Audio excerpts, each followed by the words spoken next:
النهارده الغدا من مطعمين مختلفين، بريموس بيتزا وويلز كيتشن. كل مطعم من دول ليه مشروبات خاصه باسمه. هنشوف الاكل والمشروبات عندهم عامله ازاي. هنبدا ببريموس، وده اول مره اجرب المطعم. ده فرع التجمع منطقه البنوك، والمطعمين في نفس المكان. ويلز وراه من الناحيه الثانيه. المكان ظريف، فيه قعدات او الدور، وفي مكان مقفول ومكيف. لما تقعد تاكل في المكان هيبقى فيه خدمه 12%. طلبت 3 انواع بيتزا كلها الحجم الصغير، وطلبت مشروب الكولا بتاعهم الجديد، اعتقد لسه منزلينه جديد، وفي منهم واحد كولا ساده وواحد كولا بالخوخ. عاملين براندنج حلو وبيعملوا صوصات باسمهم وكاتشب وكده.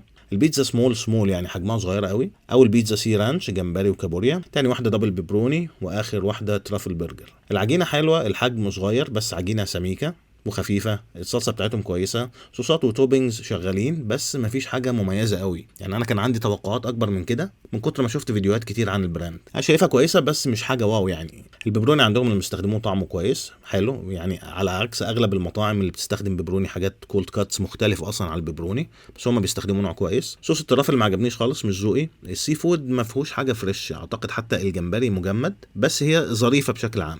الاسعار عاليه شويه، وخصوصا لو هتضيف عليها خدمه كمان. يعني البيتزا الصغيره ب 150 جنيه بتبقى ب 168، وفي انواع اغلى من كده لقرب ال 200 جنيه البيتزا الصغيره، فاعتقد ده سعر عالي شويه. طلبنا كمان من عندهم فرايز كانت حلوه مع صوص السموكي. الكولا كويسه سواء الساده او اللي بالخوخ، بس لو نقارنها بفي كولا، في كولا تكسب طبعا. وفي كولا ارخص ب 15 جنيه السعر الرسمي، والكولا دي ب 22 جنيه. لكن بما ان هي بتتقدم في مطعم فده اعتقد سعر مناسب لاسعار المطاعم.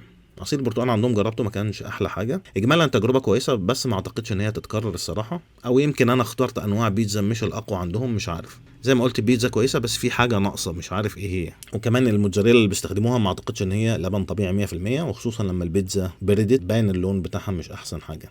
نروح لويلز، ودي التجربه الثانيه. التجربه الاولى كانت يمكن من سنتين تقريبا. انا رايح له مخصوص عشان الناتشوز او التشيبس بتاعته، وطلبت كمان برجر. كان كومبو اوفر كده، ساندوتش 200 جرام مع بطاطس ومشروب.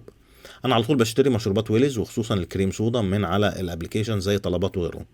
اوقات بلاقيهم ب 22 جنيه، واوقات كمان بيبقى فيه عرض ب 20 جنيه. اما هنا المشروب في الفرع ب 25 جنيه بالضريبه، وده سعر برضه مش منطقي شويه. المهم طلبت الكريم صودا والنوعين الجداد اللي لسه نازلين من فتره قريبه اللي هم البلو باشن والليمونيد. المشروبات حلوه وخصوصا البلو باشن احلى من الليمونيد.